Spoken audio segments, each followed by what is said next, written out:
Hello, dear students. I am Ariel, and welcome to Bookish English.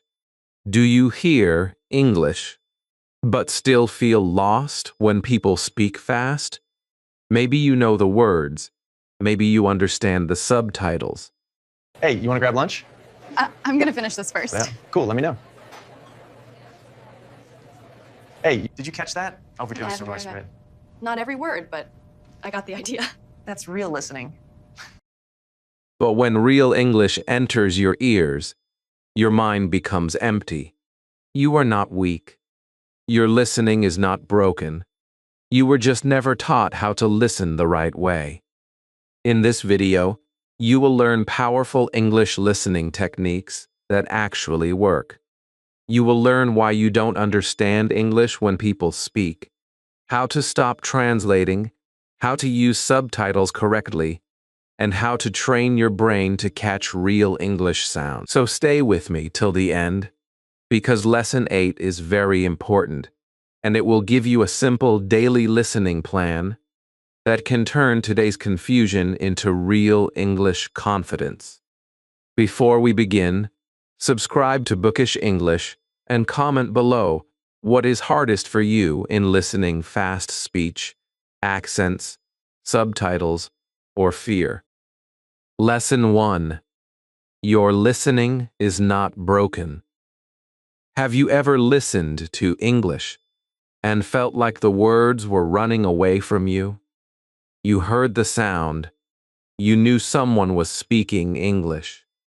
Maybe you even knew many of the words when you saw them written on the screen. But when those same words came through your ears, your mind became empty. You tried to catch the first word. Then the second word came too fast. Then the third word disappeared.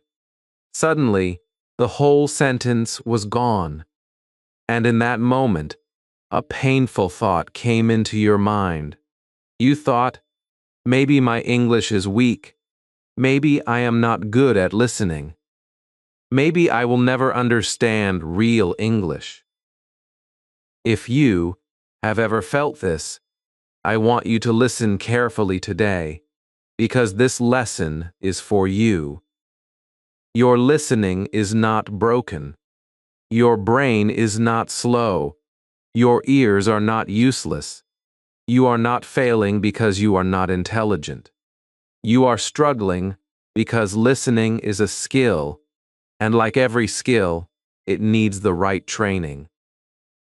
Many English learners make the same mistake. They think listening means only hearing sound. They press play on a video. They hear English for 10 minutes. Then they feel sad because they did not understand everything. But real listening is not just hearing. Hearing happens in your ears. Listening happens in your brain. Your ears receive the sound, but your brain must turn that sound into meaning. This is the real secret. When someone says a sentence in English, your brain has to catch the sound, recognize the words, connect the words to meaning, understand the message, and sometimes even understand the emotion behind the voice. That is a lot of work. So if you cannot understand fast English yet, it does not mean something is wrong with you. It means your brain needs more training with natural English sound. Think about this simple example. You may know the sentence, "How are you doing?" When you read it, it looks easy. You know every word. How are you doing? But when someone speaks naturally, it may sound like "How are you doing?" The words connect. The sounds become softer. The small words almost disappear. Now your eyes know the sentence, but your ears do not recognize the sound. This is why many learners say, "I know this sentence, but I did not understand it when someone said it." The problem is not always vocabulary. The problem is sound recognition. Your brain has not yet connected the written sentence with the real spoken sound. This is called pattern recognition. Do not worry about the difficult term. It simply means your brain learns by recognizing patterns again and again. When you hear the same sound many times, your brain starts saying, "I know this. I have heard this before." At first, English sounds like noise. Then some words become clear. Then some phrases become clear. Then one day, you hear a sentence and you understand it without translating. That is not magic. That is your brain building a listening pattern. This is why repetition is powerful. This is why daily listening matters. This is why you should not give up after one difficult video. Your brain needs contact with English sound, again and again, until strange sounds become familiar sound. There is another reason listening feels difficult. Your brain has an attention filter. Every moment, many sounds enter your ears, but your brain cannot focus on everything. It chooses what feels important. In your own language, this happens very naturally. You do not listen to every single sound. You catch the important parts. You understand the message.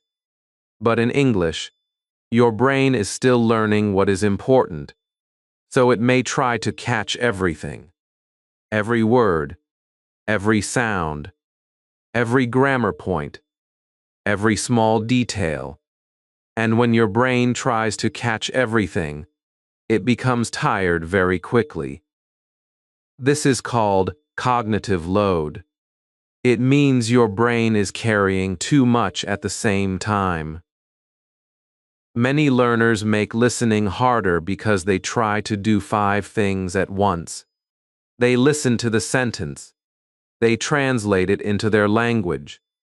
They remember grammar rules. They worry about unknown words. They judge themselves. They think, "Why can't I understand?" And while they are thinking all these things, the speaker keeps speaking.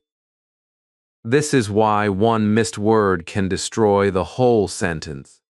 Your brain is not only listening, it is fighting. It is translating. It is worrying. It is trying to be perfect. No wonder listening feels heavy.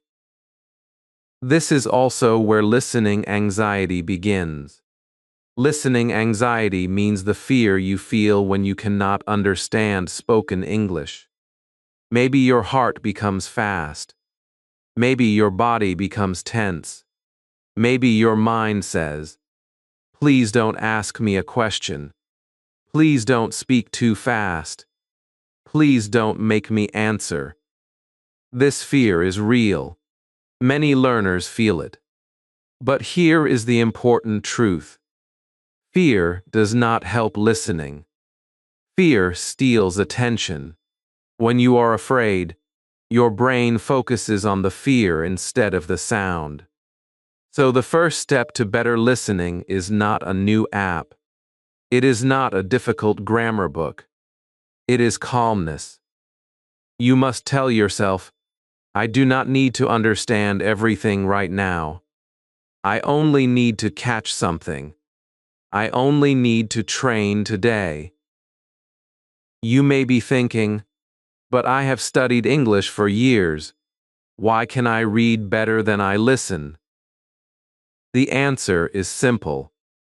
You probably trained your eyes more than your ears. You read lessons. You looked at vocabulary lists. You studied grammar. You watched videos with subtitles. All of that can help, but it mostly trains your eyes. Listening needs ear training. Your ears must meet English again and again. Your brain must connect English sounds directly to meaning. This is called the sound to meaning connection.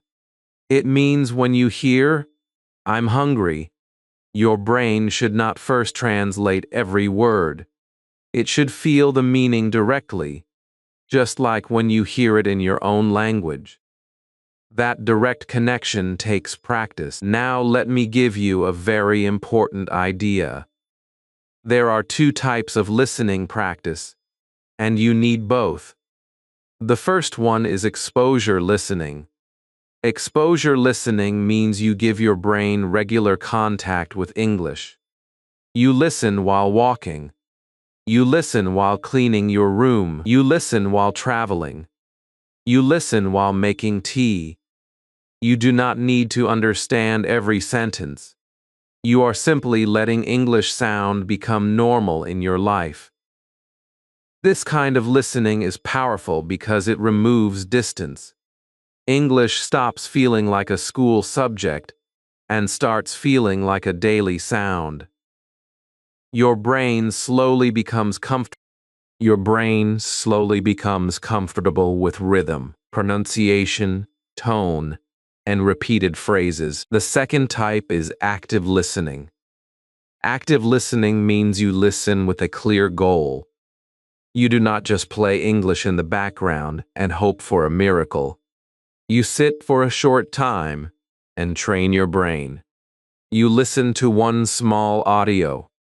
You ask, "What is the topic?" You listen again and ask, "What words did I catch?" You listen again and check with subtitles or transcript. You repeat useful sentences. You notice the sounds that were difficult. This is where real improvement becomes faster. Exposure listening gives your brain contact. Active listening gives your brain direction. Exposure listening makes English familiar. Active listening makes English clear. When you combine both, your listening starts to grow in a real and balanced way. Please remember this. You do not need to listen for 3 hours every day to improve. You need a method you can repeat. 10 minutes of focused listening every day can be more powerful than 1 hour of confused listening once a week. The goal is not to punish yourself. The goal is to train yourself. A good listening method should make you feel stronger, not smaller. It should make you feel hopeful, not ashamed. If your method makes you hate English, it is not the right method for you. The right method should challenge you, but it should also keep you moving. Imagine a child learning a first language. The child does not understand everything at first. The child hears sounds again and again. The child watches faces. The child connects sound with action. The child repeats small phrases. The child makes mistakes. The child does not say, "I failed because I did not understand every word today." The child continues. This is one reason children improve. They stay close to the language. They do not judge themselves after every sentence. You can learn from that. You are not a baby, but your brain still learns through contact, repetition, meaning, and emotion. So today, I want you to change how you think about listening. Do not say, "My listening is bad." Say, "My listening is training." Do not say, "I cannot understand fast English." Say, "My brain is learning natural English sound." Do not say, "I missed one word, so I failed." Say, "I caught part of the meaning, and tomorrow I will catch more." This small change matters because confidence changes attention. When you feel safe, you listen better. When you feel attacked by English, you close down. When you feel curious, your brain opens. And here is the truth your English teacher may not have told you clearly. You do not need perfect listening to become a confident English speaker. You need growing listening. You need patient listening. You need intelligent listening. You need to train your ears to hear patterns, train your brain to catch meaning, and train your emotions to stay calm when you miss something. Missing words is normal. Feeling confused is normal. Needing repetition is normal. The only thing that is dangerous is quitting because you think you are broken. You are not broken. Your listening is not broken. Your English journey is not finished. You are at the training stage. Every time you listen, your brain receives a little more English. Every time you repeat, your mouth helps your ears. Every time you stay calm, your attention becomes stronger. Every time you listen again, your brain says, I have heard this before. Slowly, English changes from noise into words. Words change into meaning. Meaning changes into confidence. And confidence changes the way you listen forever. Now that you understand this, you are ready for the next powerful lesson. Because, even when your listening is not broken, there is one mistake that can still destroy your understanding very quickly. This mistake is trying to catch every single word. In the next lesson, you will learn why chasing every word makes English feel faster, harder, and more stressful than it really is. And you will learn how to listen for meaning like a confident English learner. Lesson 2. Stop chasing every word. If you want to improve your English listening, one of the first habits you must change is this. Stop chasing every word. I know this may sound strange, because for many years, you may have believed that good listening means understanding every single word. You may think, if I miss one word, I fail. You may think, if I do not understand the full sentence, my listening is weak. But this belief is one of the biggest reasons your listening feels difficult, heavy, and stressful. Many English learners are not failing because the audio is impossible. They are failing because they are trying to listen in a way that the brain cannot handle. They try to catch every word, translate every word, remember every word, and understand every word at the same time. Then English feels too fast. But sometimes English is not too fast. Your listening method is too heavy. Think about what happens when you listen to someone speaking English. The person says a sentence. You hear the first few words. Suddenly, one word sounds unclear. Maybe you do not know it. Maybe you know it, but it sounds different in fast speech. Your mind stops there.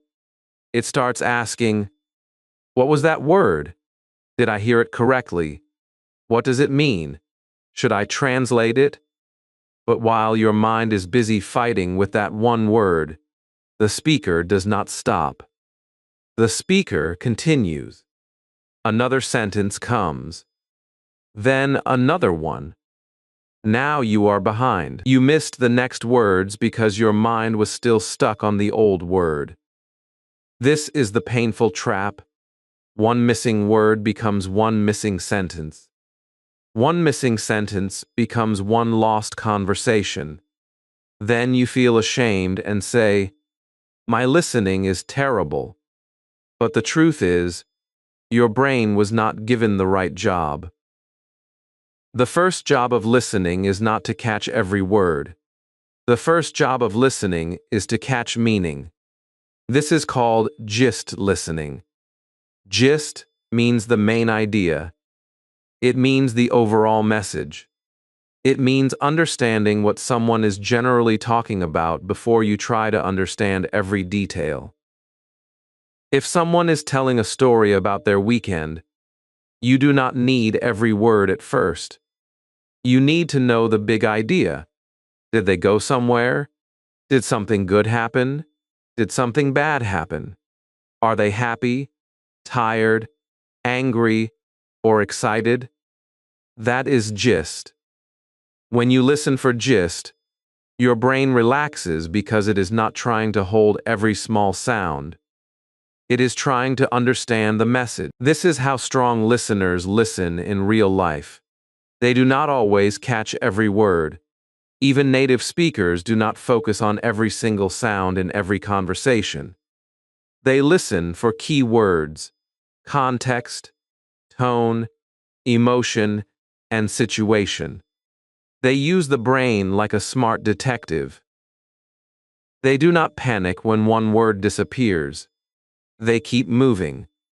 They understand the message from the words they catch and the situation around them. This is what you must learn to do in English. You must stop treating every missed word like a disaster. A missed word is not the end. A missed word is only a small gap. Your job is to keep listening and build meaning around that gap. This is where selective attention becomes important. Selective attention means your brain chooses what to focus on. When you listen to English, you cannot focus on every tiny sound at the same time. If you try, your brain becomes tired, so you must train your attention to focus on the words that carry meaning. In English, the most important words are often nouns, verbs, adjectives, and adverbs. These words carry the message. Small grammar words are important too, but in fast speech they are often weak, soft, or connected. So if you miss a small word, do not stop your whole mind. Keep listening for the strong meaning word. For example, imagine you hear this sentence: I've been living in this town near London for years. If you try to catch every word, maybe you get stuck on I've been. Maybe it sounds too fast. Maybe you miss near. But if you catch the words living town, London, and years, you already understand a lot. You understand that the person lives in a town close to London and has lived there for a long time. That is real listening. You did not catch everything, but you caught the meaning. And when your confidence grows, you can listen again and catch more details. But the first goal is meaning, not perfection. Now let me explain two powerful listening processes in a simple way. The first is bottom-up processing. This means you build understanding from sounds, words, phrases, and grammar. You hear a sound. You recognize a word. You connect it to another word. Slowly, you build the sentence. This is important, but if you only use bottom-up listening, you may become too slow because you are trying to build the full meaning from every small piece. The second is top-down processing. This means you use context, situation, background knowledge, and expectation to understand the message. For example, if you are at a restaurant and the waiter says something fast, you can guess the kind of questions they may ask. They may ask what you want to order. They may ask if you want water. They may ask if you are ready. You do not enter the conversation with an empty brain. You use the situation to help your listening. Good listening uses both. Bottom-up processing helps you hear words. Top-down processing helps you understand meaning. Beginners often depend too much on bottom-up processing.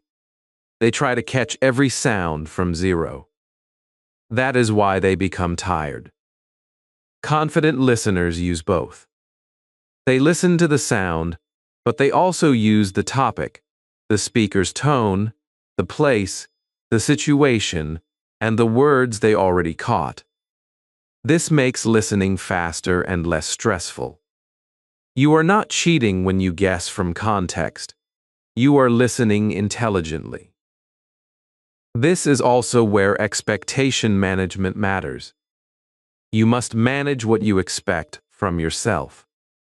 If you expect to understand 100% of every English sentence, you will feel disappointed every day. That expectation is too heavy. A better expectation is this. First, I will understand the topic. Then I will catch key words. Then I will understand details with practice. This is realistic. This is how listening grows. You do not go from confusion to perfect understanding in one jump.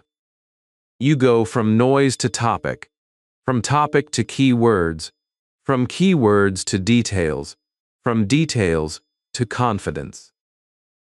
Now I want to give you a simple method you can use today. I call it the three-circle listening method. The first circle is the topic circle. When you listen for the first time, ask yourself only one question. What are they talking about? Do not stop the audio. Do not translate. Do not worry about unknown words. Just catch the topic. Maybe they are talking about school, food, travel, work, family, health, shopping, or daily routine. If you catch the topic, you have already started understanding. The second circle is the key word circle. Now listen again and ask, which important words can I hear? Write down only a few words. Do not write the whole sentence. Maybe you hear yesterday, market, friend, expensive bus, late, or happy. These words are like lights in a dark room. They help you see the shape of the message. When you collect key words, your brain starts building meaning without needing every small word. The third circle is the detail circle. This is where you listen again for extra information. Now you can ask, what exactly happened? Who did it? When did it happen? Why did it happen? How did the person feel? Details come after the topic and key words. They do not come first. This is very important. Many learners fail because they begin with the detail circle.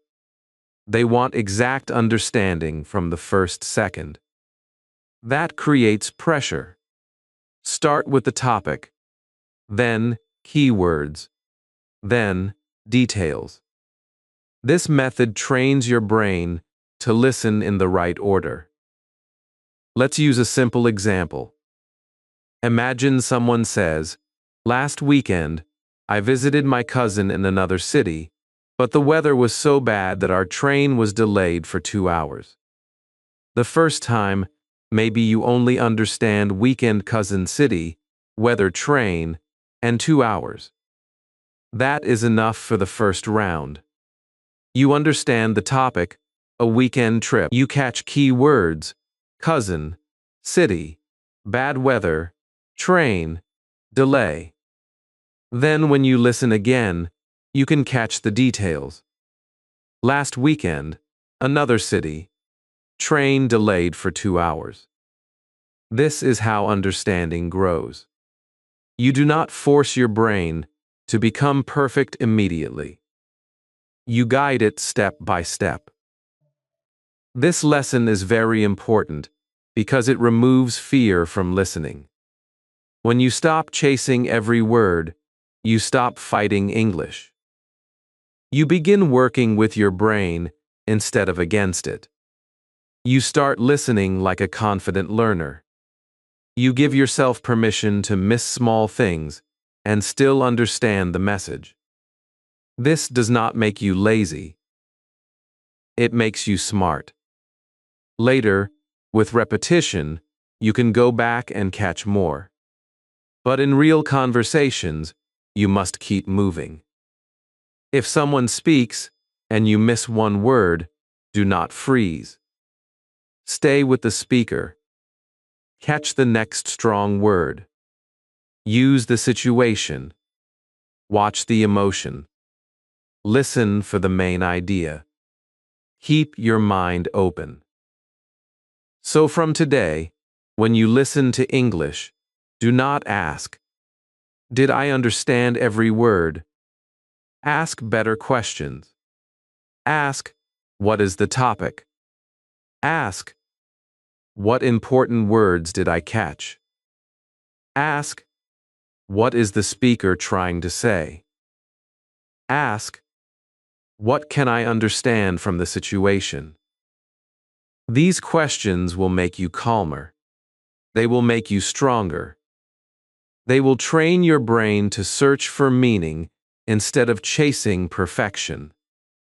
And when your brain searches for meaning, English becomes less frightening and more understandable. Remember this deeply. A strong listener is not the person who catches every word. A strong listener is the person who catches the message and keeps going. You do not need to understand everything to improve. You need to understand something, then build from there. That is progress. That is real training. That is how your listening becomes faster, clearer, and more confident. Now you know why chasing every word makes English feel harder than it really is. But there is another secret problem that many learners do not understand. Sometimes you know the words, but you still cannot recognize them when people speak. Why does this happen? Because real spoken English often sounds very different from written English. In the next lesson, you will learn why English words connect, disappear, become softer, and sound faster. And once you understand this, real English will finally start making more sense. Lesson 3. Real English sounds different. Maybe you have had this painful experience before. You read an English sentence and you understand it easily. You know every word. You know the grammar. You feel confident. But then someone says the same sentence naturally, and suddenly it feels like a completely different language. You think, wait, I know these words. Why didn't I understand them? This is one of the most frustrating moments for English learners. It makes you feel confused because your eyes understand English, but your ears do not catch it. You may think the speaker is too fast. You may think your listening is very weak, but the truth is deeper than that. Real spoken English sounds different from written English. The words on the page are clean, separate, and easy to see. But the words in real speech are connected, reduced, stressed, softened, changed, and sometimes almost hidden. This is why you can know a word, but still fail to recognize it when someone speaks. Your problem is not always vocabulary. Sometimes your problem is sound recognition. You have learned the written shape of the word, but your brain has not yet learned the spoken shape of the word.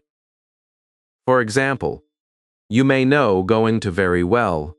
You have seen it many times. But when someone says, "I'm gonna call you later," your brain may not immediately connect gonna with going to. You may know want to, but when you hear wanta, it feels like a new word. You may know did you, but when someone says did ya, your ears become confused. This is not because you are bad at English. This is because natural English has sound patterns, and your ears need training to recognize them. Let's start with connected speech. Connected speech means words join together when people speak naturally. In real life, native and fluent speakers do not speak like a vocabulary list. They do not separate every word clearly. They connect words because speech needs rhythm and flow. How are you may sound like how are ya. What do you want may sound like hodaya want. Can I have it may sound like can I have it. At first, this feels unfair to learners because the English in books looks one way, but the English in real life sounds another way. But once you understand connected speech, you stop blaming yourself. You start training your ears. Now let's talk about reduction. Reduction means a word or phrase becomes shorter, softer, or quicker in normal speech. This happens all the time. Going to becomes gonna. Want to becomes wanna. Have to becomes hafta. Let me becomes lemme. Kind of becomes kinda. Out of becomes outa. These forms are very common in casual English. You do not need to force yourself to speak like this all the time, especially if you want clear English.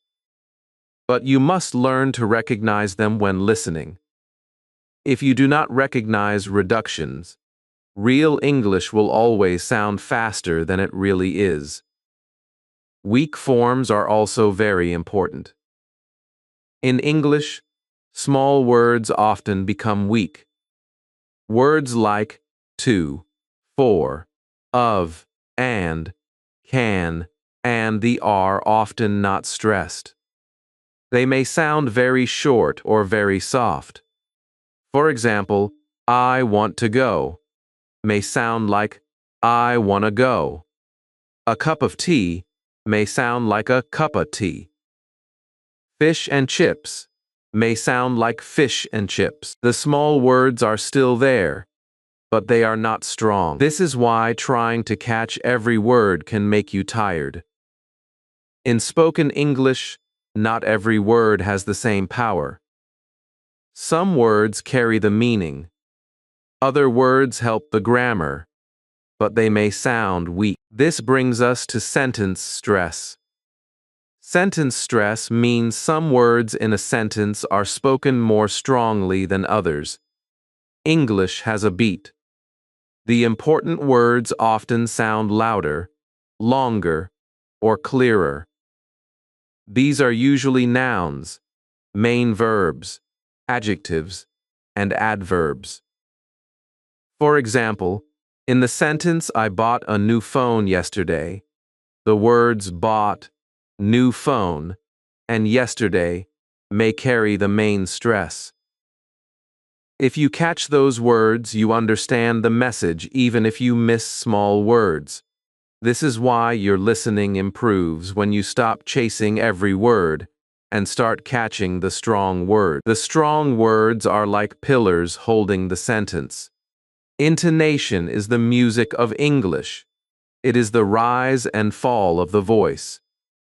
A speaker can say the same words with different intonation and create different feelings. Really can show surprise. Really can show doubt or seriousness. You're coming can sound excited, confused, or angry depending on the voice. Listening is not only words. Listening is emotion. If you only listen for vocabulary, you miss the feeling. But when you listen for intonation, you understand more than words. You understand attitude, mood, and intention. This is very important for real conversations.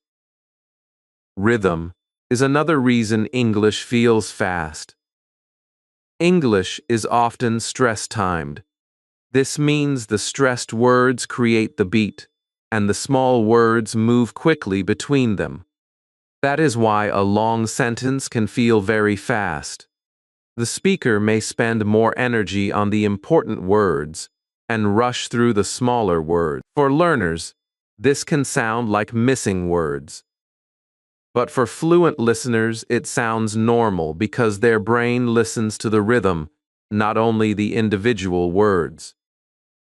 Your goal is not to fight the rhythm. Your goal is to become familiar with it. Accent variation also matters. English is spoken by people from many countries and regions. British English, American English, Australian English, Indian English, Pakistani English, African English, and many other varieties may sound different. Even inside one country, people speak with different accents. At first, this may feel scary.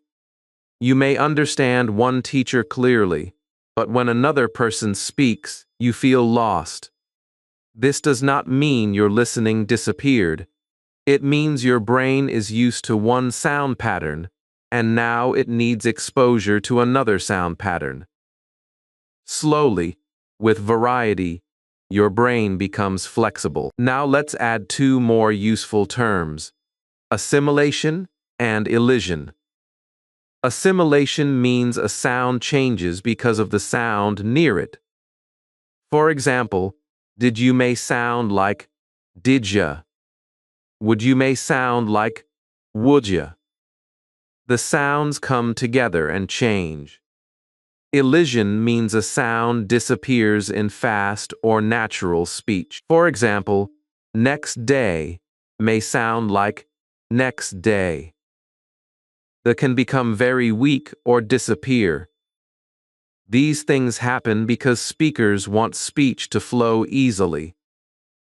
When you learn this, real English becomes less mysterious. You start saying, "Oh, the word did not disappear. It changed. The sound became connected." Now I want to give you a simple technique. I call it the sound reality method. First, see the written phrase. Second, hear the natural sound. Third, repeat the natural sound. Fourth, use it in your own sentence.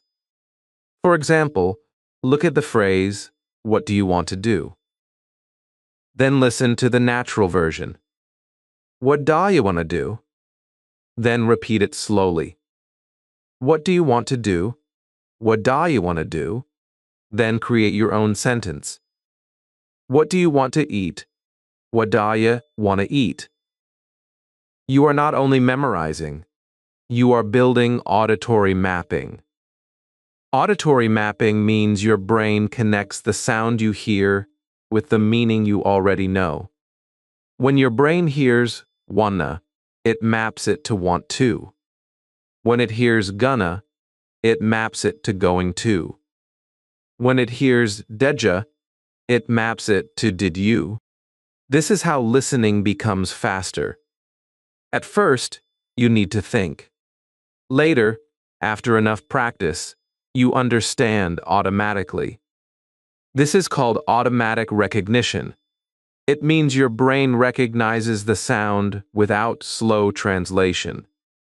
That is one of the biggest goals of listening practice. You also need prediction. Prediction means your brain guesses what may come next based on the situation. If someone says, "I'm gonna," your brain may expect an action. Go, call, eat, sleep, start, or try.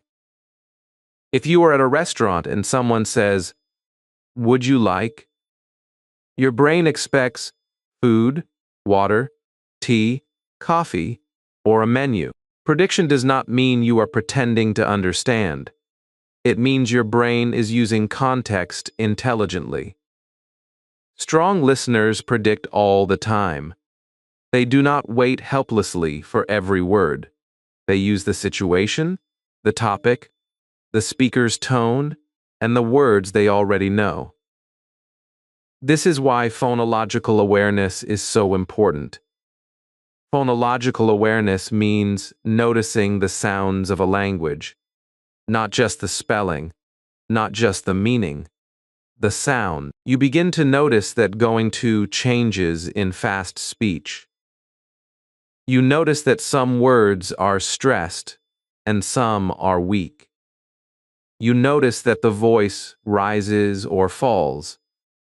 You notice that an accent changes the shape of a word. This awareness makes you calmer because you finally understand what is happening. Real English is not attacking you. Real English has patterns, so please do not feel ashamed when you cannot understand fast English yet. Most learners were trained with textbook English first. Textbook English is clean. Real English is alive. It moves, it connects, it breathes. It changes with emotion, speed, accent, and rhythm. You are not stupid because you cannot catch it immediately. You simply need to train your ears for real English, not only written English. The more you listen to natural phrases, repeat them, and connect them with meaning, the more your brain will recognize them. From today, when you hear fast English, do not immediately say, "I cannot understand." Instead, ask, which words are connected? Which words are reduced? Which words are stressed? What is the rhythm? What is the speaker's emotion? These questions turn you from a scared listener into a smart listener. You stop feeling helpless. You start noticing patterns. And when you notice patterns, you begin to understand more. Now you know why real English sounds different from written English. But knowing this is not enough. Many learners know the problem, but they still listen passively. They play English in the background and hope their listening will magically improve. In the next lesson, you will learn how to listen actively, how to train your brain with a clear goal, and how to turn even a short piece of audio into powerful listening practice. Lesson 4: Active listening actually works. Now that you understand why real English sounds different, you need to learn one of the most powerful truths about listening. Just hearing English is not always enough. Many learners play English videos for hours. They listen while eating, walking, scrolling, or lying in bed.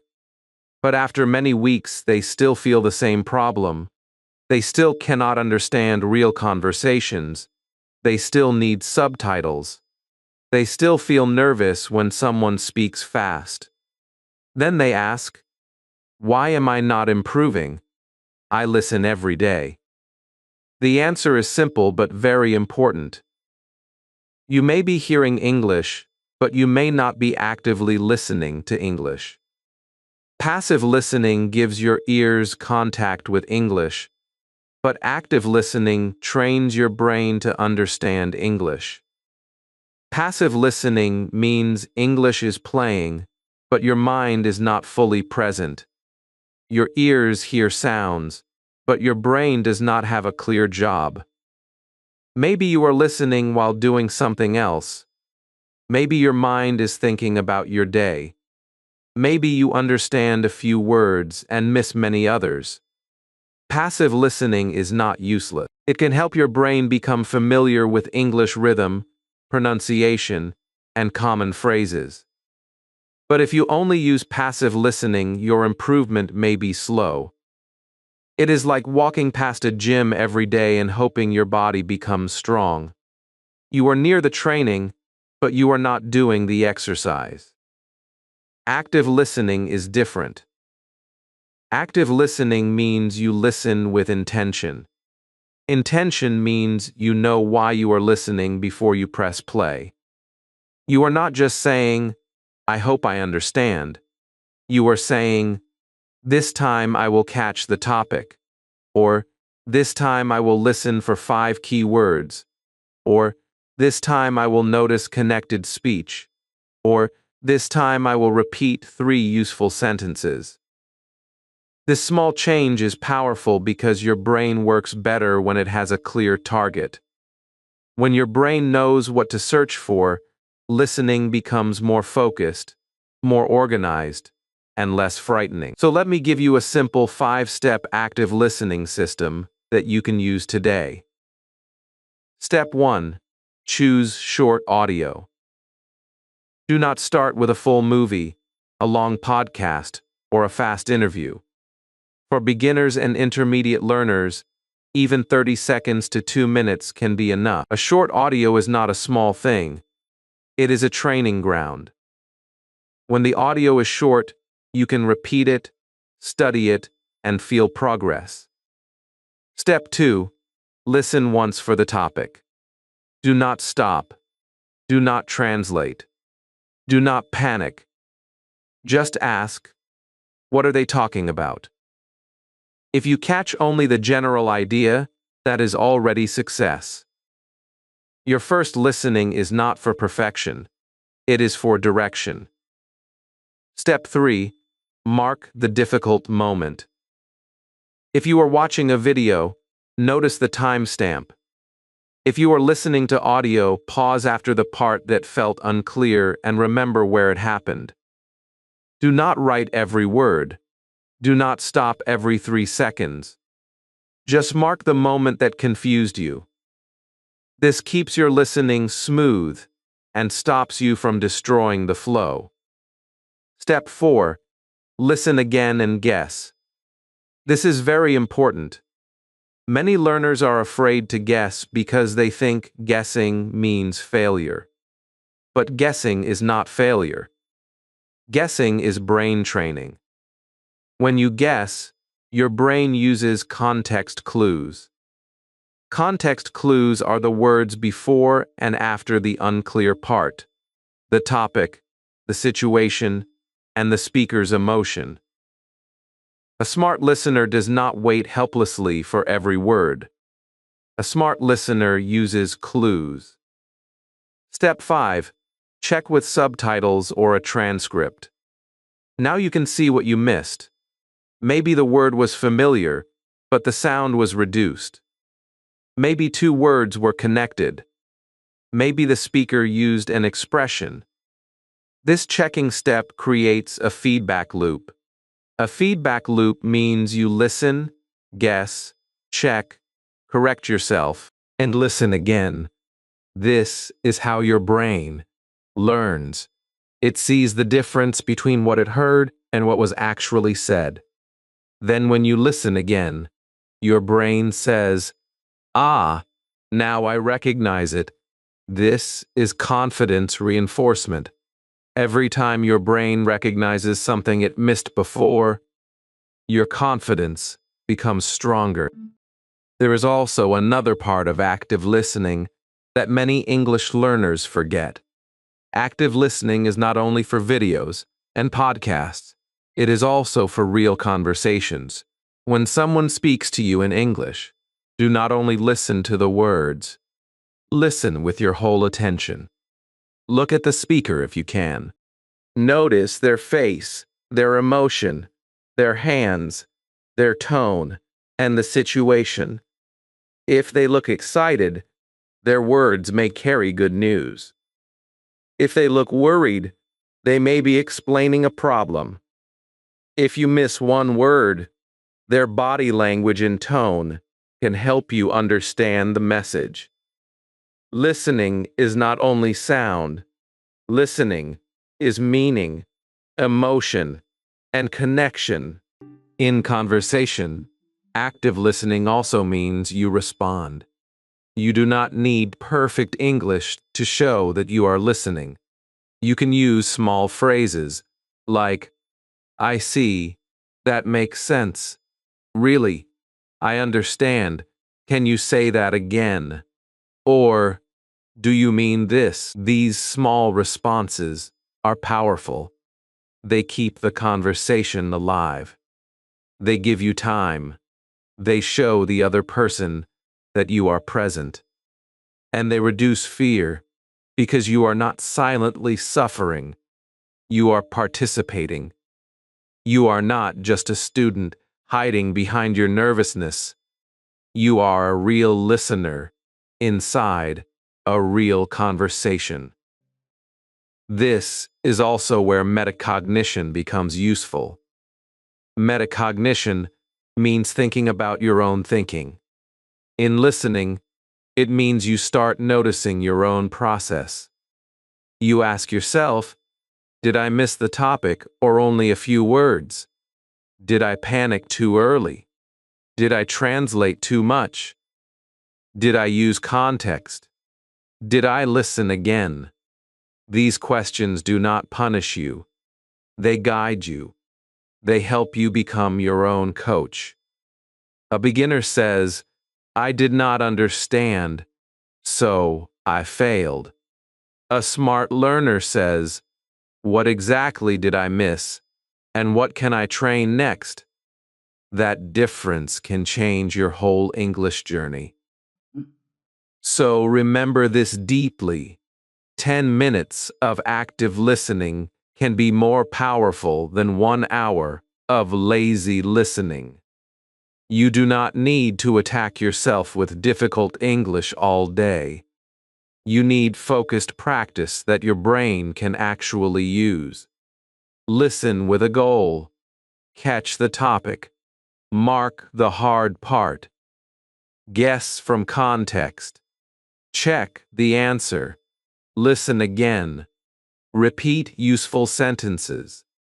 Then, carry 1 or 2 phrases into your real life.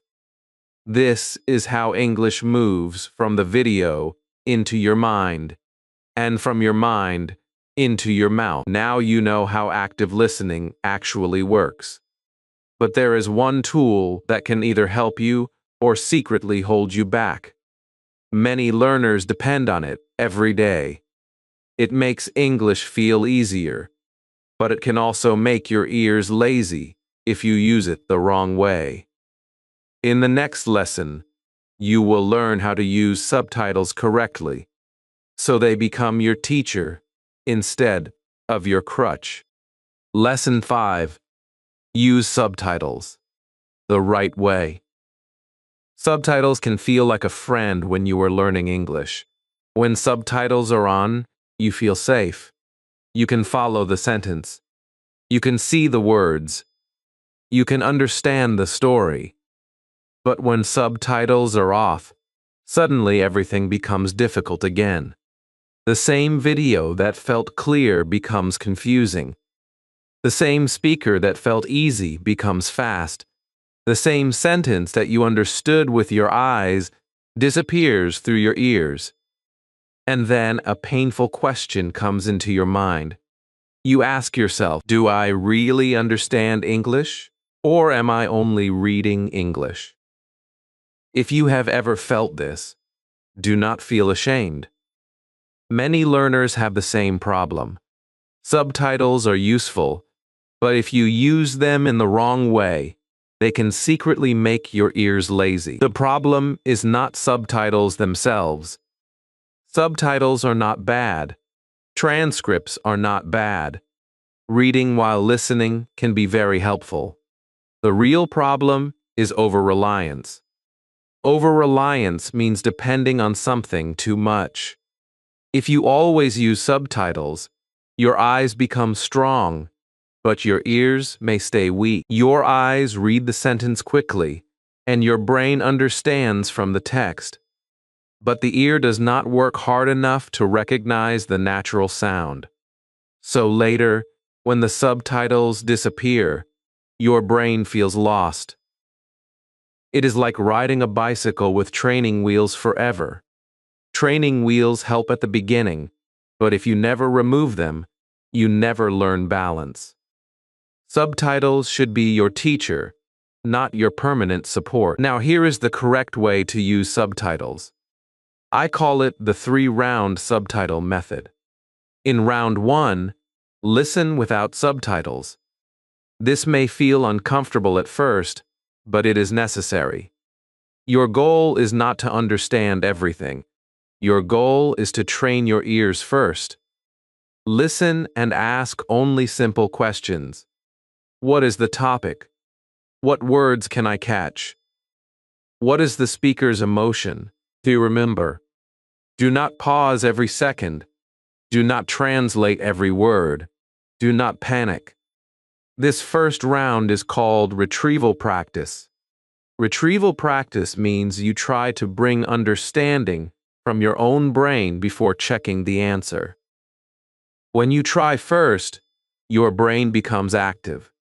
It searches, it guesses, it pays attention. This is real training. In round 2, turn the subtitles on. Now you check what you missed. This is where learning becomes powerful. Maybe you heard a sound but did not know the word.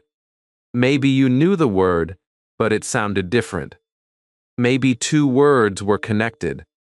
Maybe going to sounded like gonna. Maybe want to sounded like wanna. Maybe did you sounded like didya. Subtitles help you connect the sound with the written form. This is called dual coding. Dual coding means your brain learns through 2 channels, sound and text. You hear the sentence and you see the sentence. When these 2 come together, your brain builds a stronger connection. In round 3, turn the subtitles off again and listen one more time. This is the most important round, and many learners skip it. They listen without subtitles, feel confused, turn subtitles on, understand the text, and then stop. But stopping there trains your reading more than your listening. You must go back and listen again without text. Now your ears have a second chance. Your brain has already seen the answer, so the sound becomes clearer. You may think, "Oh, now I can hear it." That moment is powerful. That is ear training. Ear training means teaching your brain to recognize the real spoken sound without needing the written sentence in front of you. Let's use a simple example. Suppose the speaker says, "I'm gonna have lunch." In round 1, without subtitles, you may only hear something like, "I'm have lunch." You miss the middle. You feel confused. In round 2, subtitles show you, "I'm gonna have lunch."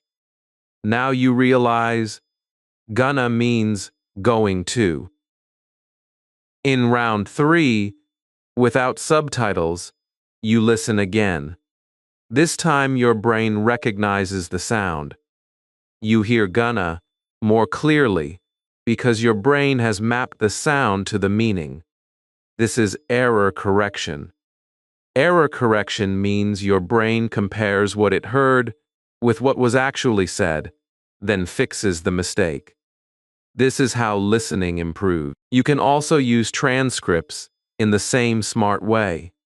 If you are listening to a podcast, an audiobook, or an English lesson, do not read the transcript first every time. Listen first. Try to catch the topic. Then read the transcript. Underline useful phrases. Notice the words that sounded different from how they look. Then listen again while following the transcript. Finally, close the transcript and listen again. This method turns a transcript into a training tool. It does not let your eyes do all the work forever. It uses your eyes to help your ears become stronger. This is very important for English learners because many of you love stories, lessons, and meaningful English content. You may watch videos with subtitles and feel proud because you understand everything. That is good, but I want you to ask a deeper question. Did your ears understand, or did only your eyes understand? If your ears did not understand yet, do not feel bad. Just train them. Use subtitles as a bridge. First the ears try, then the eyes help. Then the ears try again. This simple order can change everything. And please remember, you do not need to remove subtitles forever. Sometimes subtitles are helpful. If the topic is difficult, use them. If the accent is new, use them. If you are tired, use them. If you are learning new vocabulary, use them. But do not let subtitles become a hiding place. Do not use them because you are afraid to test your ears. Your ears need chances to work. They need moments of struggle. They need moments of guessing. They need moments of correction. That is how they become strong. So from today, do not just watch English with subtitles. Train with subtitles. There is a big difference. Watching with subtitles can make you comfortable. Training with subtitles can make you powerful. Listen first without help. Then check with text. Then listen again without help. Repeat useful sentences. Notice connected speech. Notice weak forms. Notice sentence stress. Notice the rhythm. Slowly, your ears will stop feeling blind. They will start recognizing the sounds that used to disappear. Subtitles are not your enemy. They are also not your final destination. They are a temporary teacher. Use them wisely, and they will help you understand more. Depend on them forever, and they may keep you stuck. Your goal is not to throw subtitles away in one day. Your goal is to use them in a way that makes your ears stronger every week. And when your ears become stronger, you will feel something beautiful. You will watch a sentence without subtitles and say, "I understood that." That small moment can give you more confidence than 100 grammar rules. Now you know how to use subtitles the right way. But listening once, even with a good method, is not enough. Your brain needs to meet the same sounds again. At the same time, it also needs fresh English so it does not become bored. In the next lesson, you will learn how to repeat without getting tired, how to keep moving without losing progress, and how to use repetition and new material together to make your listening grow faster. Lesson 6. Repeat, but keep moving. Now that you know how to use subtitles the right way, you need to understand another powerful truth about listening. Your brain does not usually understand spoken English deeply after hearing it only one time. One listen is not enough. Many learners press play once, miss half of the audio, feel disappointed, and then say, "My listening is bad." But that is not a fair test. Your brain needs to meet the same sounds again. It needs repetition. It needs another chance. It needs time to recognize the rhythm, the connected words, the weak sounds, and the meaning. But here is the other side. If you repeat the same audio too many times, again and again, until you feel bored and tired, your brain may stop paying attention. So the secret is balance. Repeat, but keep moving. Some learners make the first mistake. They never repeat. They watch one video today, another video tomorrow, another podcast next week, and another movie after that. They jump from one thing to another, but they never stay long enough for the brain to build strong listening patterns. This kind of practice feels busy, but it may not create deep progress. Other learners make the second mistake.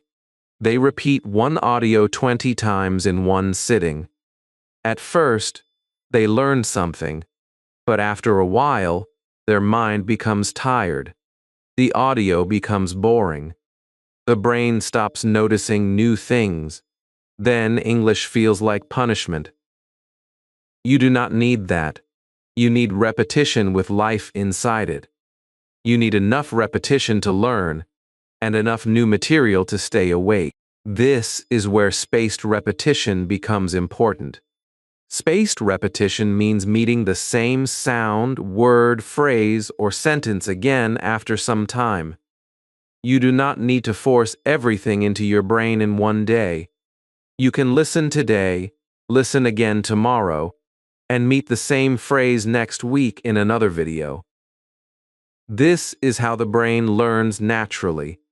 It sees or hears something. It forgets a little. Then it meets it again. Then it becomes stronger. When you hear, "I'm gonna," "let me," "kind of," or "what do you think," many times in different situations, your brain slowly says, "I know this sound." This is how English moves from strange to familiar. But your brain also needs novelty. Novelty means something fresh, something new, something slightly different. If you only listen to the exact same audio for too long, your attention becomes weak. The brain likes patterns, but it also likes fresh information. New voices, new topics, new stories, and new examples wake the brain up.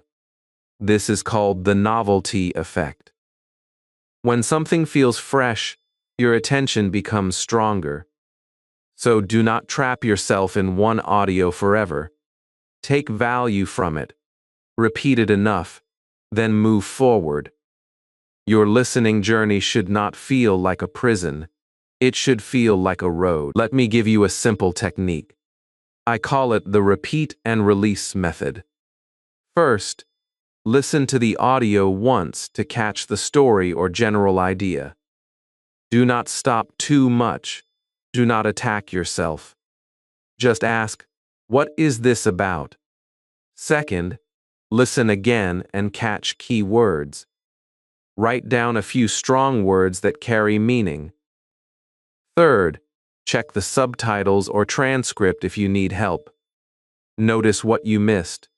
Notice connected speech. Notice weak forms. Notice the words that sounded different from how they looked. Fourth, repeat 3 to 5 useful sentences. Say them slowly.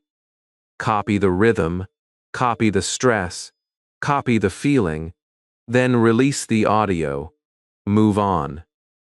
You do not need to master every second perfectly before you continue. Take the lesson, then keep growing. This method is powerful because it protects your motivation. Motivation design means designing your practice in a way that makes you continue. Many learners fail, not because they are lazy, but because their method is too heavy. If your method makes you tired every day, you will quit. If your method makes you feel small every day, you will quit.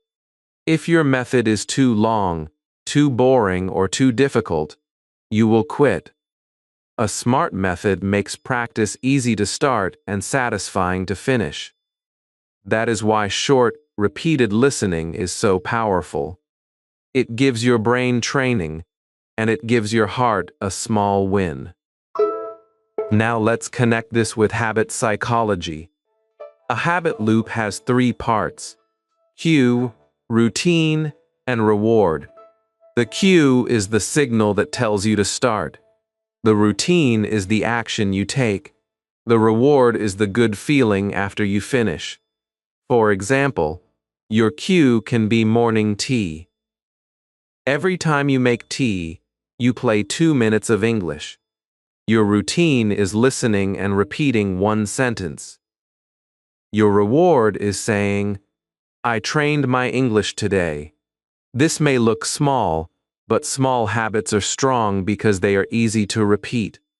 Your listening does not improve from 1 heroic day. It improves from many normal days. You also need 2 daily modes: soft listening and deep listening. Soft listening means you listen while doing something simple. You listen while walking, cleaning, cooking, traveling, exercising, or waiting. You do not force yourself to understand everything. You let English live around you. This builds familiarity. It makes English sound less strange. It gives your brain more contact with rhythm, tone, and repeated phrases. Soft listening is gentle, but it is not useless. It tells your brain, English is part of my life now. Deep listening is different. Deep listening means you give full attention for a short time. 10 minutes can be enough. You choose one small audio. You listen for the topic. You listen again for key words. You check the text. You repeat useful sentences. This is where your brain works more actively. This is where your ear becomes sharper. This is where you notice details. Soft listening builds comfort. Deep listening builds skill. When you use both, your listening becomes stronger from two sides. Here is a realistic daily routine. In the morning, while walking or making breakfast, do 5 to 10 minutes of soft listening. Do not worry if you miss many words. Just let English enter your day. Later, maybe in the evening, do 10 minutes of deep listening. Choose one short clip. Listen, check, repeat, and release. Before sleep, repeat 3 sentences calmly. That is enough. You do not need a perfect study room. You do not need 3 free hours. You need a routine your real life can accept. Every time you repeat, your brain builds a neural pathway. A neural pathway is like a small road in the brain. At first, the road is weak and difficult to use. But when you practice again and again, the road becomes stronger. Later, understanding becomes faster. This is called automaticity. Automaticity means you do not need to think so hard. You hear a phrase and understand it quickly. You hear, "I'm gonna," and your brain knows it. You hear, "What do you mean?" and you feel the meaning. You hear, "Let me tell you something," and you understand without translating word by word. This is the dream, and repetition builds it. So please do not punish yourself with boring practice. Listening should not make you hate English. It should make English more familiar, more friendly, and more possible. Repeat enough to learn. Move on enough to stay alive. Give your brain patterns. Give your brain freshness.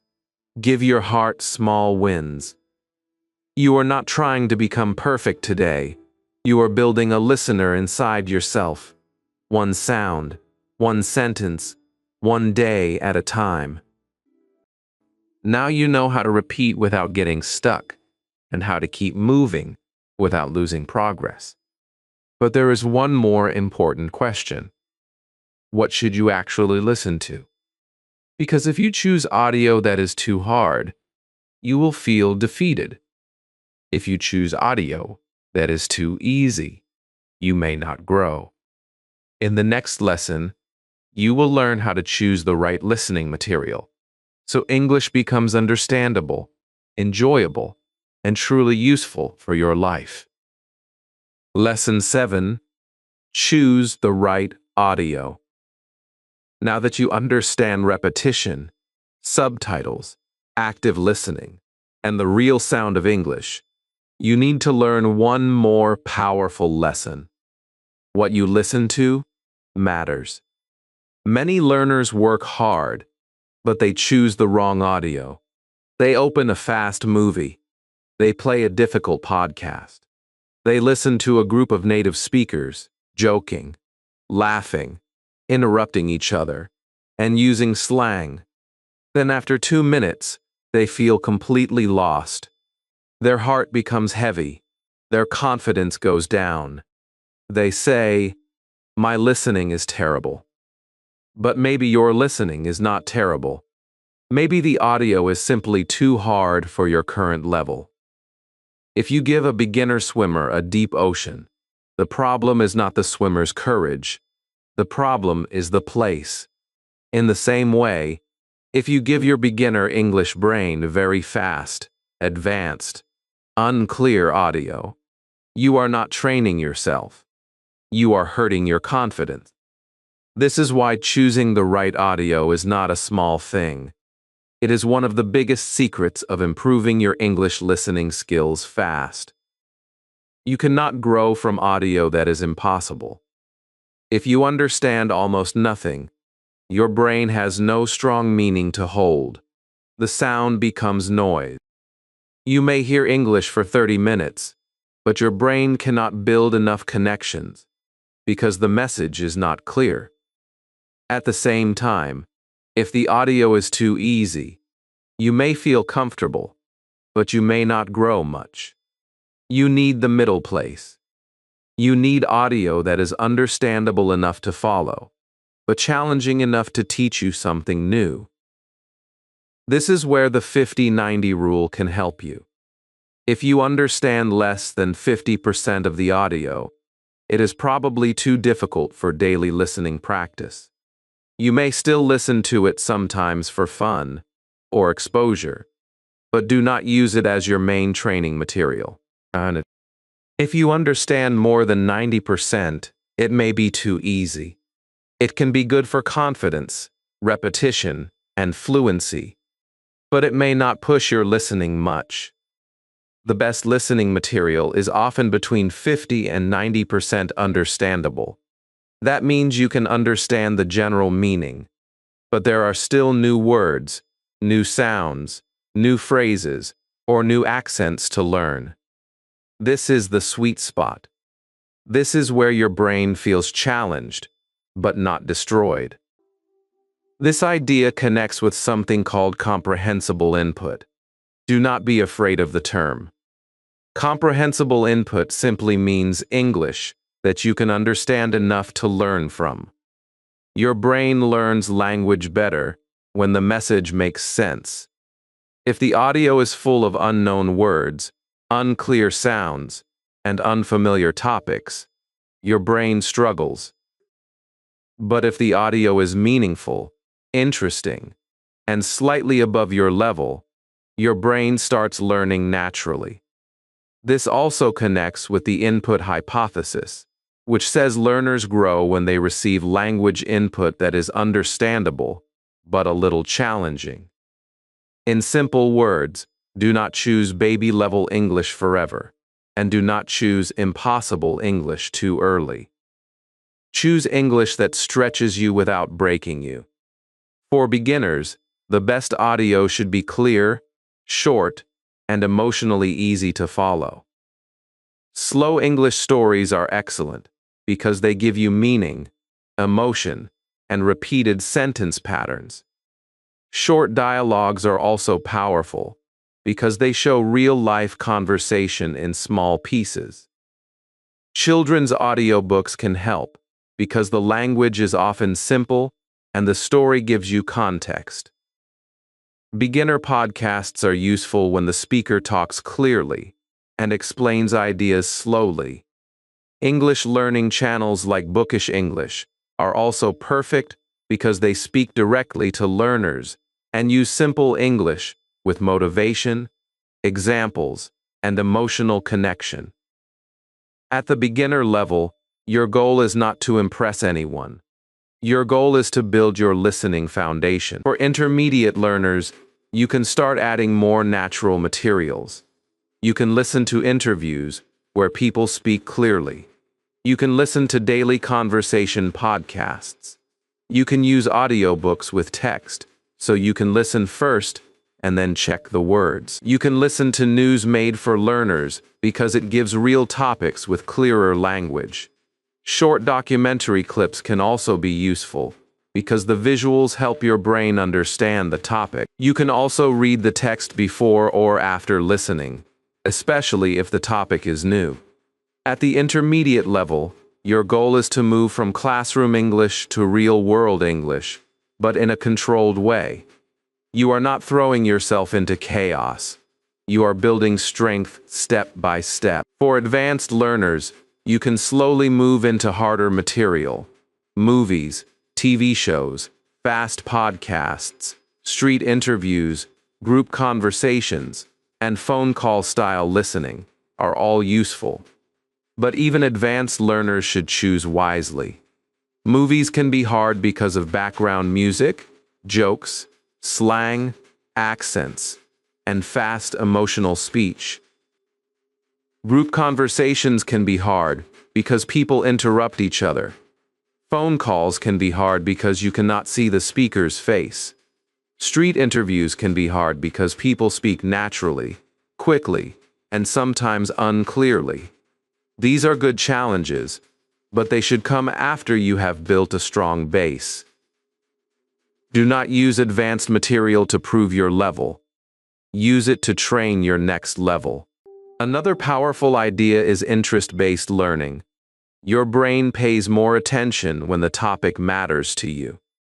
If you love stories, listen to stories. If you love business, listen to business conversations. If you love cooking, listen to recipe videos. If you love travel, listen to travel vlogs. If you love self-improvement, listen to motivational English. Interest gives your brain energy. When you care about the topic, you stay longer. You listen again. You want to understand. This is why boring audio kills progress. If the material feels dead to you, your attention becomes weak. Choose English that makes you curious. Schema activation is another important listening secret. Schema means the knowledge already stored in your mind. When you know something about a topic, it becomes easier to understand English about that topic. For example, if you already know about football, a football podcast will be easier than a science lecture.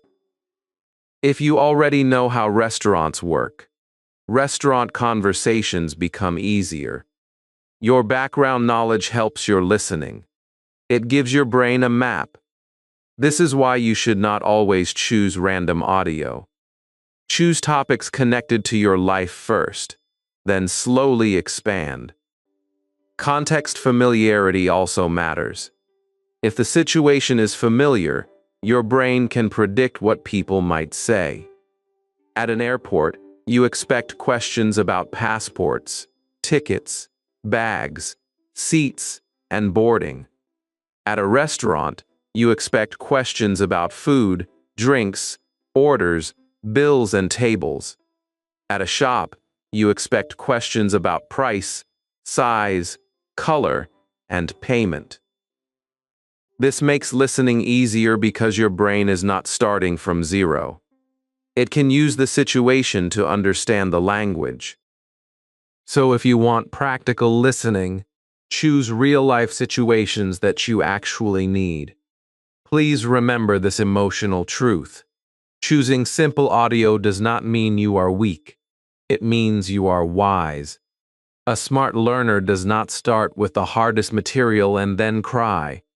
A smart learner chooses the right level, builds confidence, and then moves forward. Your English listening is like a muscle. If the weight is too heavy, you get injured. If the weight is too light, you do not grow. You need the right weight. You need the right audio. So from today, before you press play, ask yourself 4 questions. Do I enjoy this topic? Can I understand the general meaning? Is it connected to my level or my life? Can I repeat a small part of it without feeling destroyed? If the answer is yes, that audio can help you. If the answer is no, choose something better. There is no shame in choosing better material. Your goal is not to suffer. Your goal is to improve. Now you know how to choose the right listening material. You know that your brain needs understandable English, interesting English, useful English, and slowly challenging English. But knowledge alone will not change your listening. You need a plan. You need a simple daily system that fits your real life. In the final lesson, you will learn your complete listening transformation plan, a clear routine that can help you turn listening from a struggle into a daily habit. Lesson 8, your listening transformation plan. Now we have reached the final lesson, and this is where everything comes together. You have learned that your listening is not broken. You have learned that you should stop chasing every word. You have learned that real spoken English sounds different from written English. You have learned about connected speech, weak forms, reductions, sentence stress, intonation, rhythm, and accents. You have learned that active listening is more powerful than just hearing English in the background. You have learned how to use subtitles the right way. You have learned how to repeat without getting bored, and how to choose the right audio for your level. But now comes the most important question. What will you do with all this knowledge after this video ends? Because knowledge alone will not improve your listening, and your mother's mainly a lie. A plan will. A daily system will. A small habit repeated again and again will. This final lesson is your listening transformation plan. And if you follow it honestly, patiently, and consistently, your ears will become stronger, your brain will become faster, and your confidence will slowly become real. Many learners watch videos like this and feel excited for one day. They say, "Yes, I will improve my English listening now." Then the next day, life becomes busy. Work comes, study comes, family comes, tiredness comes. The learner forgets the plan. After 1 week, nothing changes. After 1 month, they feel the same pain again. They still need subtitles. They still feel nervous when someone speaks fast. They still say, "I cannot understand English." This is why you do not only need motivation, you need a routine. Motivation starts the journey, but routine carries you when motivation becomes weak. You cannot depend on feeling excited every day. You need a simple plan that works even on normal days. So here is your first powerful idea. Do not make listening practice too big. If you make it too big, your brain will resist it. If you say, "I will listen for 2 hours every day," maybe you will do it for 1 day, but then you may stop. A better plan is small, clear, and repeatable. This is called habit stacking. Habit stacking means you attach a new habit to something you already do. For example, you already drink tea, you already walk, you already travel, you already clean your room, you already sit with your phone at night. Attach English listening to one of those actions. When you make tea, play one short English audio. When you walk, listen to one story. When you clean, listen to one conversation. When you sit at night, repeat 3 sentences. You are not trying to create a new life from zero. You are adding English to the life you already have. Now let me give you the daily formula. You can use this formula even if you are busy. 5 minutes of soft listening, 10 minutes of active listening, 5 minutes of repeating or shadowing. That is only 20 minutes. If you are very busy, do only 10 minutes, but do it honestly. 10 honest minutes every day is more powerful than one big session once a week. In the 5 minutes of soft listening, you simply let English enter your day. You listen while walking, cooking, cleaning, or traveling. You do not worry about every word. You let your brain become familiar with English rhythm and sound. In the 10 minutes of active listening, you sit with one short audio and give full attention. You listen for the topic. You listen for key words. You check with subtitles or transcript. You notice what was difficult. In the final 5 minutes, you repeat or shadow 3 to 5 sentences. This connects your ears, your mouth, and your confidence. This daily formula builds what we call an identity-based habit. This means you do not only say, "I am practicing listening." You start saying, "I am the kind of person who listens to English every day." That identity is powerful. When you believe you are becoming an English listener, the habit becomes part of who you are. You stop treating English as a temporary task. You start treating it as part of your daily life. A person who listens every day does not need to be perfect. They just need to return every day. Even if yesterday was weak, today they return. Even if they missed many words, today they return. Even if the audio felt hard, today they return with a calmer mind. Now let me give you your 7-day listening plan. On day 1, your goal is just listening. Choose one short audio and listen without stopping. Do not try to understand every word. At the end, say or write one sentence about the topic. Maybe you say, "This audio is about a man going to work," or "This story is about a girl learning English." That is enough for day 1. You are training your brain to catch the big meaning first. On day 2, your goal is key words. Listen to the same audio or a similar one and write 5 important words. Do not write full sentences. Just catch the words that carry meaning. This trains selective attention. On day 3, your goal is subtitles or transcript training. Listen first without subtitles. Then listen with subtitles. Then listen again without subtitles. This is the 3-round subtitle method. Your ears try first. Your eyes help second. Your ears train again third. On day 4, your goal is repeat practice. Choose 5 sentences from the audio. Repeat them slowly. Copy the rhythm. Copy the stress. Copy the feeling. Do not speak like a robot. Speak like a real person. On day 5, your goal is shadowing. Choose 3 short sentences and speak with the speaker almost at the same time. If it is too fast, slow it down. Your goal is not speed first. Your goal is rhythm, sound, and confidence. On day 6, your goal is real voice practice.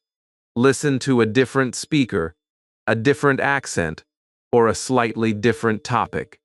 Do not panic if it feels harder. Your brain is learning flexibility. Maybe you listen to a British speaker, an American speaker, an Indian speaker, or a non-native English speaker. Remember, real English belongs to the world. You need many voices, not only one perfect teacher voice. On day 7, your goal is speak back practice. After listening, explain the audio in your own simple English. You can say, "This audio was about." Then explain 3 ideas. This is powerful because you turn listening into speaking. You prove to your brain that English is not only something you receive, it is something you can use. Now you may ask, how long will it take before I improve? Let me answer honestly and realistically. After 7 days, you may not understand every movie or every fast speaker, but you should feel more organized. You should know what to do when you listen. You should feel less panic because you now have a method. After 2 weeks, if you practice daily, you may begin to catch more repeated phrases. You may notice words like gonna, wanna, let me, I think, you know, and what do you mean more easily. After 30 days, you should feel a clear change in your listening confidence. You may still miss words, but you will not freeze as quickly. You will catch topics faster. You will understand slow and clear English with more comfort. You will also become better at using subtitles as a tool instead of depending on them completely. After 60 days, if you keep using soft listening and deep listening together, your brain should recognize more natural sound patterns. Connected speech will feel less strange. Different voices will feel less scary. You will begin to understand more without translating every word. After 90 days, your listening can feel very different from today. Not perfect, not magic, but stronger, more stable, more confident. You may notice that videos you found difficult before now feel easier. You may understand more of a podcast, more of a story, more of a conversation, and more of a speaker's emotion. After 6 months, if you stay consistent, English listening can become part of your identity. You will no longer feel like English is always attacking you. You will feel that English is becoming familiar. After 1 year, the difference can be huge because small daily listening becomes hundreds of hours of contact with English. 1 year of consistent listening can change your ears, your brain, and your confidence. But please understand something important. Improvement is not always a straight line. Some days you will understand more. Some days you will feel tired and understand less. Some accents will feel easy. Some accents will feel difficult. Some topics will feel clear. Some topics will confuse you. That does not mean you are going backward. That means you are meeting real English. Real English has variety. Your job is not to panic. Your job is to continue. This is called the consistency effect. Small actions repeated over time create a result that one big action cannot create. You also need emotional rewards. After every listening practice, do not only say, "I missed many words." Say, "I trained today." Say, "I caught the topic." Say, "I recognized one new phrase." Say, "I listened without quitting." These small emotional rewards matter because they make your brain want to continue. If you punish yourself after every practice, your brain will avoid English. But if you reward effort and progress, your brain will come back. This creates the confidence loop. You practice a little. You understand a little more. That small understanding gives confidence. Confidence helps you relax. Relaxation helps you listen better. Better listening gives more confidence. This loop can change your whole English journey. Another powerful term is self-efficacy. It means the belief that your actions can improve your ability. Many learners do not lack intelligence. They lack self-efficacy. They secretly believe, "No matter what I do, I will not improve." This belief is dangerous because it kills action. But when you follow a simple plan and see small results, your belief changes. You begin to say, "When I listen with a method, I understand more. When I repeat, I recognize sounds better. When I stay calm, I catch the meaning." This belief gives you power. It tells you that your future listening is not fixed. It can grow. So let's wrap up everything in one clear message. Your listening is not broken. You do not need to understand every word. Real English sounds different because words connect, reduce, weaken, and move with rhythm. Active listening trains your brain better than passive hearing. Subtitles can help you if you use them in the right order. Repetition builds recognition, but new material keeps your brain awake. The right audio matters because your brain needs English that is understandable, interesting, and slightly challenging. And finally, a simple daily plan turns all these ideas into real progress. Now I want you to make a promise to yourself. Not a perfect promise. A realistic promise. For the next 7 days, listen to English every day, even if it is only 10 minutes. Do not wait for the perfect time. Do not wait for perfect confidence.